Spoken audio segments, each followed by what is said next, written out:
નમસ્કાર દર્શક મિત્રો, આઈએચઆર પીસી ન્યૂઝમાં આપનું હાર્દિક સ્વાગત છે। હું છું પ્રતિ જાની મકવાણા। તો ચાલો કરતા પહેલા નજર કરીએ મુખ્ય સમાચાર પર। ભરૂચ જિલ્લાના આમોદમાં ખુલ્લી ગટરો લોકો માટે જોખમકારક બની હોવાના સીસીટીવી આવ્યા સામે। ખુલ્લી ગટરો વિદ્યાર્થીઓ અને નાગરિકો માટે જોખમકારક હોવાના આક્ષેપ।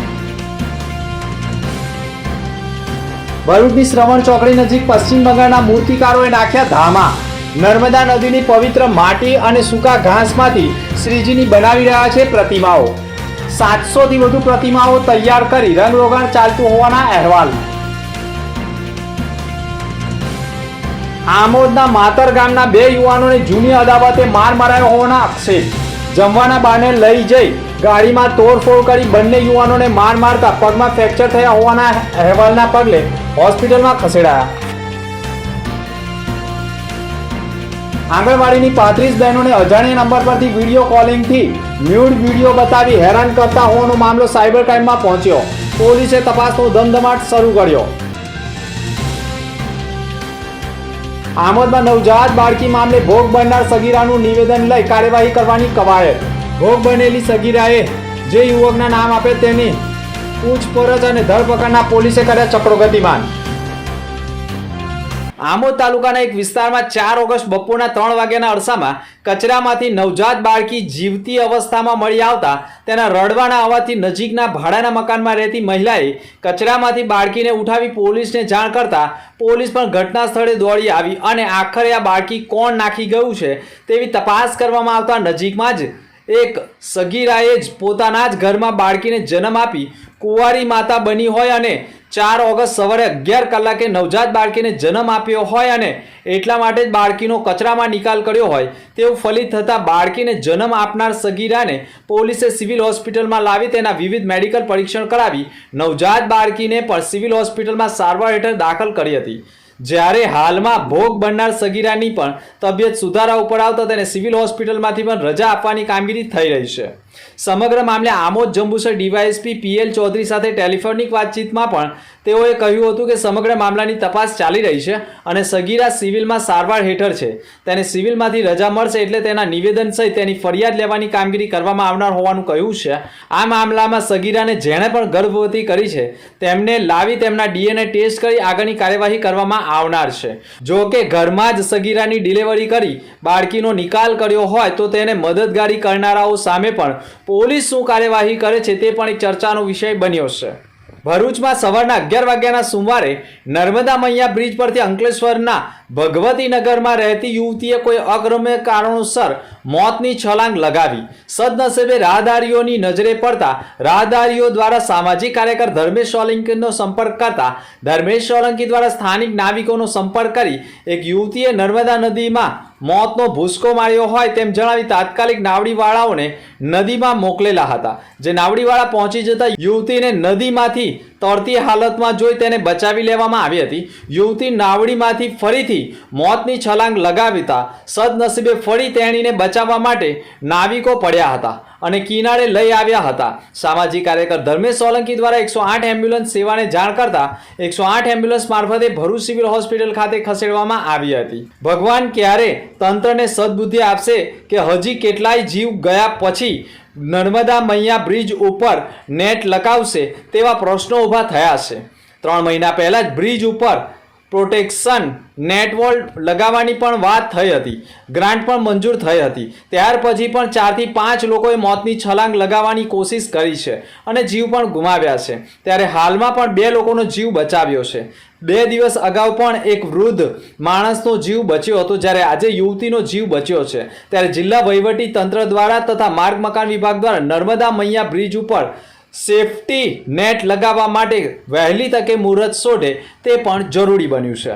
આમોદ તાલુકાના માતર ગામના 2 યુવાનોને જમવાની લાલચ આપી જાનથી મારી નાખવાની કોશિશ કરી હોવાની ઘટના સામે આવી છે।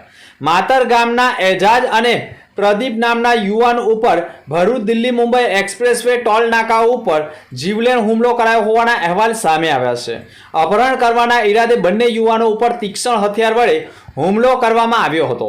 કરજણ તાલુકાના સાપા ગામના અને વલણ ગામના અને પાદરા તાલુકાના આતી ગામના યુવાનોએ તીક્ષ્ણ હથિયાર વડે માતર ગામના યુવાનો ઉપર કોઈ જૂની અદાવતે રીસ રાખી જીવલેણ હુમલો કર્યો છે. જ્યારે એજાજ અને પ્રદીપને ઢોળ માર મારી બંનેને દિલ્હી મુંબઈ એક્સપ્રેસ હાઈવે ઉપર ભરૂચ દહેગામ ટોલનાકા પાસે નાખી અસામાજિક તત્વો ત્યાંથી ફરાર થઈ ગયા હતા. માતર ગામના યુવાન એજાજ નામના યુવકે તેના સગા સંબંધીને હુમલા થયેલ જગ્યા ઉપર બોલાવ્યા અને પોતાના ઘરે આવ્યા, જ્યાં તેમને આમોથી 108 મારફતે ભરૂચ સિવિલ હોસ્પિટલ ખાતે ખસેડવામાં આવ્યા હતા. ત્યારે કયા કારણોસર હુમલો કરવામાં આવ્યો છે તે પ્રશ્ન ગંભીર બની ગયો છે.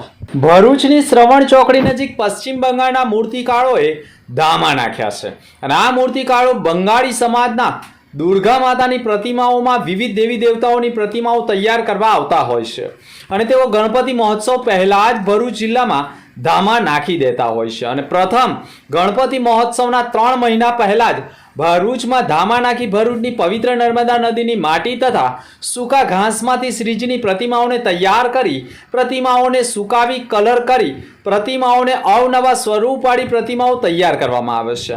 પવિત્ર નર્મદા નદીની માટીમાંથી શ્રીજીની પ્રતિમાઓ તૈયાર કરનાર રવિન્દ્રનાથ પાલે પણ કહ્યું હતું કે અમે ગણપતિ ઉત્સવ પહેલા ભરૂચમાં આવી જઈએ છીએ અને પ્રથમ શ્રીજી મહોત્સવમાં ભરૂચમાં પર્યાવરણ બચાવોના સંદેશ સાથે નર્મદા નદી પણ શુદ્ધ રહે તેવા આશ્રયથી નર્મદા નદીની માટીમાંથી જ પ્રતિમાઓ તૈયાર કરીએ છીએ અને આયોજકોને પણ પહોંચાડીએ છીએ અને સાથે જ ભરૂચની નર્મદા નદીની પવિત્ર માટીમાંથી તૈયાર થયેલી પ્રતિમાઓની છેલ્લા ઘણા સમયથી માંગ વધુ ઉઠી છે, જેના કારણે પ્રતિમાઓ વર્ષે ને વર્ષે વધારે બનાવવાની ફરજ પડે છે.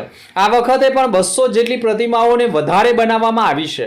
પ્રતિમાઓ રાત દિવસ બનાવવામાં આવે છે અને શ્રીજીની પ્રતિમાઓને શણગાર એટલે કે વાઘા મુંગટ સહિત તમામ પ્રકારે શ્રીજીની પ્રતિમાઓને તૈયાર કરી શ્રીજી મહોત્સવ નજીક હોય ત્યારે આયોજકો ઢોલ નગારા સાથે તેમના પંડાલોમાં લઈ જાય છે.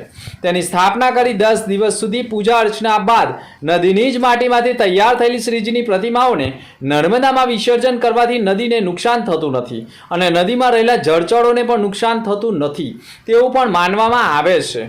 પરંતુ આજે પણ ભરૂચ જિલ્લામાં મોટા પ્રમાણમાં પ્લાસ્ટર ઓફ પેરિસની પ્રતિમાઓની માંગ રહી છે, પરંતુ પર્યાવરણ બચાવના સંદેશ સાથે પણ ઇકો ફ્રેન્ડલી પ્રતિમાઓ પણ લોકો મૂકવાનો આગ્રહ રાખતા હોય છે. જો જિલ્લા વહીવટી તંત્ર અને સરકારનું પ્રતિનિધિ પણ પ્લાસ્ટર ઓફ પેરિસ ઉપર નક્કર પગલાં ભરશે તો આવનાર સમયમાં ગુજરાત પ્લાસ્ટર પેરિસની પ્રતિમા ઉપર અંકુશ મેળવવામાં સફળતા મળી શકે તેમ છે. શ્રી વિશ્વ શાંતિ મહાકાળી મંદિર ઓસાડા દ્વારા 52 દિવસનું વ્રત દર વર્ષની જેમ આ વર્ષે પણ 8/8/2025 શુક્રવાર શ્રાવણ સુદ 14ના રોજ સાંજે 7:30 કલાકે શરૂ કરવામાં આવનાર છે. આ વ્રતની પૂર્ણાહુતિ આસો સુદ આઠમના દિવસે હવનમાં શ્રીફળ હોમી પૂર્ણ કરવામાં આવશે.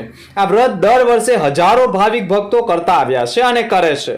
આ વ્રત આપણું નહીં, આપણા દેશનું નહીં, પરંતુ આખાએ વિશ્વમાં શાંતિ સ્થપાય તે હેતુથી કરવામાં આવે છે અને આ વ્રત કરવા માટે શ્રાવણ સુદ 14ના દિવસે સાંજે 7:30 કલાકે માતાજીનો દીપ પ્રગટાવી કળશમાં શ્રીફળ મૂકીને આરતી બાવનની કરી 3 કલાકનું મૌન શરૂ કરવામાં આવે છે. આ વ્રતની શરૂઆત ઈસવીસન 1977થી કરવામાં આવી છે. આ વ્રત સળંગ 52 દિવસ સુધી કરવાનું રહે છે. એકટાણું ભોજન લઈ શકાશે. દિવસ દરમિયાન 3 કલાકનું મૌન પાળવાનું રહેશે તથા વધુ મૌન પાડી શકાશે. આ વ્રતની પૂર્ણાહુતિ આસો સુદ આઠમના દિવસે સાંજે 5:30 કલાકે હવનમાં શ્રીફળ હોમી પૂર્ણાહુતિ કરવામાં આવનાર છે.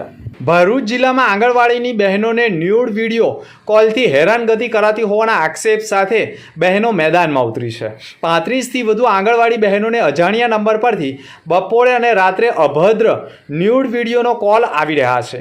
કેટલીક બહેનોના ઘરમાં મહિલાઓને મળતા કલેક્શનના બનાવો પણ સામે આવ્યા છે, જેના પગલે લોકોમાં રોષ જોવા મળ્યો છે. આંગણવાડી સંગઠનના પ્રમુખ રાગિણી પરમાર દ્વારા બહેનોને સાવચેતી માટે આહવાન પણ કરાયું છે અને આજે 35થી વધુ મહિલાઓએ ભરૂચ સાયબર ક્રાઇમમાં ફરિયાદ નોંધાવી છે અને કડકમાં કડક કાર્યવાહી કરવામાં આવે અને અન્ય મહિલાઓને ભોગ ન બનાવવામાં આવે તેવી માંગ કરવામાં આવી છે. મહિલાઓએ સાયબર ક્રાઇમ પોલીસ મથકે પહોંચી ઉગ્ર રજૂઆત સાથે ફરિયાદ આપી છે. ભરૂચ તાલુકાના ત્રાલસા ગામમાં આવેલ અસ્મિતા વિકાસ કેન્દ્ર સંસ્થા દ્વારા મનોદિવ્યાંગ બાળકોને અલગ અલગ પ્રવૃત્તિઓ કરાવી આત્મનિર્ભર બનાવી રહ્યા છે. આ બાળકોએ બનાવેલી વસ્તુઓ તેઓના બજારમાં વેચીને તેમાંથી મળતા નાણાંમાંથી માનદ વેતન આપી આર્થિક રીતે પગભર કરાવી રહ્યા છે. જ્યારે આગામી દિવસોમાં રક્ષાબંધનનો તહેવાર આવી રહ્યો હોય, મનોદિવ્યાંગ બાળકો હાલમાં રાખડીઓ બનાવી રહ્યા છે. આ અંગે સંસ્થાના આચાર્ય મનીષા ત્રિવેદીએ પણ કહ્યું હતું કે સંસ્થામાં બાળકોને લગતા ઘણા પ્રોજેક્ટ ચાલે છે. તેમાંનું જ એક રક્ષાબંધન નિમિત્તે બાળકોને રાખડી બનાવતા શીખવી. તેઓ દ્વારા બનાવેલી આ રાખડીને બજારમાં વેચીને તેમાંથી આર્થિક ઉપાર્જન થાય છે અને તે મનોદિવ્યાંગ બાળકોને માનદ વેતન રૂપે આપી આર્થિક રીતે પગભર બનાવવાના પ્રયત્નો કરવામાં આવી રહ્યા છે. અહીંના બાળકોને અલગ અલગ કામો શીખવાડાય છે. આ સંસ્થા દ્વારા મનોદિવ્યાંગ બાળકોની નિઃશુલ્ક નિવાસી શાળાનું સંચાલન કરવામાં આવે છે.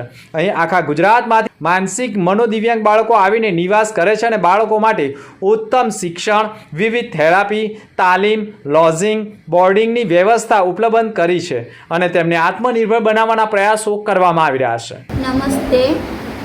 અમે રંગબેરંગી અલગ અલગ કલરની સુંદર મજાની રાખડીઓ બનાવીએ છીએ. અમને રાખડીઓ બનાવવામાં ખૂબ મજા આવે છે. તો અમે એકવાર અમારી સ્કૂલ પર જરૂર આવજો રાખડીઓ જોવા. શ્રી રામ રેસિડેન્સીના રહીશો છેલ્લા કેટલાય સમયથી યોગ્ય માર્ગની માંગણી કરી રહ્યા હતા. ચાવજ ગામના સરપંચ પ્રોસિદ પટેલ પ્રયાસોથી આ માંગણી પૂર્ણ થવા પામ્યું છે. ગ્રામ્ય માર્ગ યોજના હેઠળ નોન પ્લાન ગ્રાન્ટમાંથી આ માર્ગ માટે ધિરાણ મળ્યું હતું. લોકાર્પણ પ્રસંગે મોટી સંખ્યામાં ગામના લોકો જોડાયા હતા. ગ્રામ પંચાયતના સભ્યો અને આગેવાનો ઉપસ્થિત રહ્યા હતા. આ પ્રસંગે ધારાસભ્યએ લોકોને આગામી સમયમાં ગેસ લાઇન, ગટર લાઇન અને પીવાના પાણીની લાઇન જેવી વિવિધ સુવિધાઓ ઉપલબ્ધ કરાવવાની પણ ખાતરી આપી દીધી છે.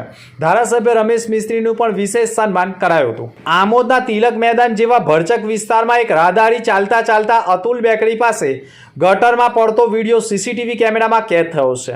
આમોદમાં ખુલ્લી ગટરો રાહદારીઓ તેમજ વહેલી સવારે અભ્યાસ કરવા જતા અને અપડાઉન કરતા વિદ્યાર્થીઓ તેમજ નોકરિયાત ધંધાદારી શહેરીજનો માટે માથાના દુખાવા સમાન બની ગયા છે.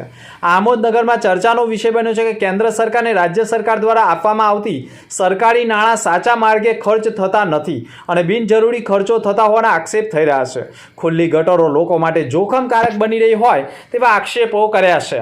ગુજરાત પોલીસની કાર્યદક્ષતા, ખંત અને ટેકનોલોજીના સમન્વયનું ઉત્કૃષ્ટ ઉદાહરણ પૂરું પાડતા ભરૂચ પોલીસે 25 વર્ષે જૂના ધાડ અને લૂંટના ગંભીર ગુનામાં આરોપીને ઝડપી પાડી ઇતિહાસ રચ્યો છે. આ કેસ એ સાબિત કરે છે કે પોલીસ માટે કોઈ ગુનો ક્યારેય ભૂતકાળ નથી બનતો, પરંતુ કાયદાના શાસનને પુનઃસ્થાપિત કરવા માટેનો એક પડકાર હોય છે. પેરોલ ફ્લો સ્કોડની ટીમે અથાગ પ્રયાસો બાદ આ સફળતા મેળવી છે, જે પ્રશંસનીય કામ છે. આશરે 25 વર્ષ પહેલાં ભરૂચ જિલ્લામાં સનસનાટીપૂર્ણ ધાડ અને લૂંટની 2 ઘટનાઓ બની હતી. ગુનેગારોને દેરોલ સ્થિત એક પેટ્રોલ પંપ અને નેશનલ હાઈવે નંબર 8 પર આવેલી ન્યાય મંદિર હોટલ પાસેના પેટ્રોલ પંપને નિશાન બનાવ્યા હતા. આ લૂંટ દરમિયાન કુલ 3,09,870ની રોકડની લૂંટ થઈ હતી. આ ગુનામાં સ્થાનિક લોકોના ભારે ભય ફેલાયો હતો અને આરોપીઓ પોલીસની પકડથી દૂર રહી ગયા હતા. તે સમયે ભરૂચ તાલુકા પોલીસ સ્ટેશનમાં આઈપીસીની કલમ મુજબ ફરિયાદ નોંધાઈ હતી, જે તપાસ કરવામાં આવતા હાલમાં જ પોલીસે એક આરોપીને ઝડપી પાડ્યો છે. ધમકી સમાચાર પર ફરી એક નજર. ભરૂચ જિલ્લાના આમોદમાં ખુલ્લી ગટરો લોકો માટે જોખમકારક બની હોવાના સીસીટીવી આવ્યા સામે. ખુલ્લી ગટરો વિદ્યાર્થીઓ અને નાગરિકો માટે જોખમકારક હોવાના આક્ષેપ. ભરૂચની શ્રવણ ચોકડી નજીક પશ્ચિમ બંગાળના મૂર્તિકારોએ નાખ્યા ધામા. નર્મદા નદીની પવિત્ર માટી અને સૂકા ઘાસમાંથી શ્રીજીની બનાવી રહ્યા છે પ્રતિમાઓ. 700થી વધુ પ્રતિમાઓ તૈયાર કરી રંગરોગાન ચાલતું હોવાના અહેવાલ.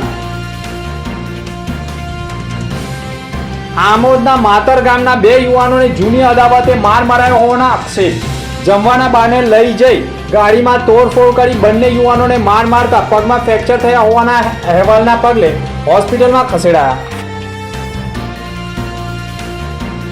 આંગણવાડીની 35 બહેનોને અજાણ્યા નંબર પરથી વિડીયો કોલિંગથી ન્યૂડ વિડીયો બતાવી હેરાન કરતા હોવાનો મામલો સાયબર ક્રાઇમમાં પહોંચ્યો.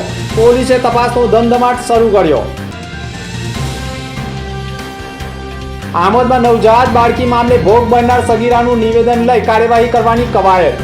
ભોગ બનેલી સગીરાએ જે યુવકના નામ આપે તેની પૂછપરછ અને ધરપકડના પોલીસે કર્યા ચક્રો ગતિમાન. તો હવે તો અત્યાર સુધીના સમાચાર. આવતીકાલે ફરી મળીશું નવા સમાચાર સાથે. નમસ્કાર.